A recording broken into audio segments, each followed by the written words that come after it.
Au nombre des facteurs responsables de la dégradation du sol, l'agriculture. Cependant, certaines cultures font exception.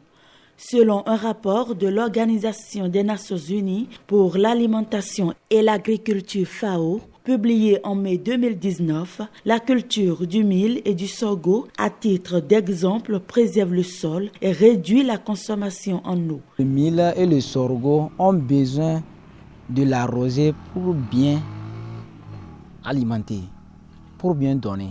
Et comme ça, l'air va bien pénétrer et si tu suis les dispositions, tu auras bien ta bonne récolte. Autre avantage à cultiver le mil et le sorgho, les deux peuvent prospérer dans un même champ avec diverses autres cultures sans compromettre leurs rendements respectifs. C'est pour économiser les terrains.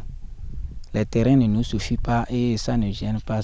Sur le même terrain, on peut semer l'arachide, parfois le mil dans le même terrain. La semence se fait par l'intervalle et il faut bien respecter les intervalles. La ligne peut prendre au moins 90 si elle est seule, si ce n'est pas dans une autre semence, comme arachide.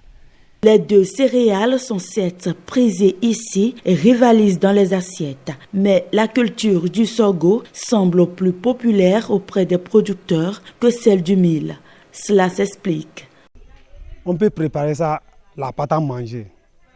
Nous faisons ça, la bouillie. Nous les cultivateurs, s'il n'y avait pas les mil là, ça ne peut pas nous arranger.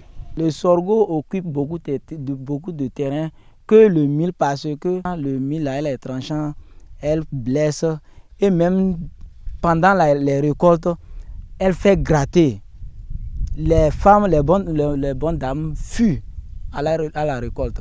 Le mil et le sorgho peuvent ensuite être précieusement stockés dans le grenier. Grenier dont les provisions doivent être longtemps conservées, du moins jusqu'à 2 mois de la nouvelle récolte.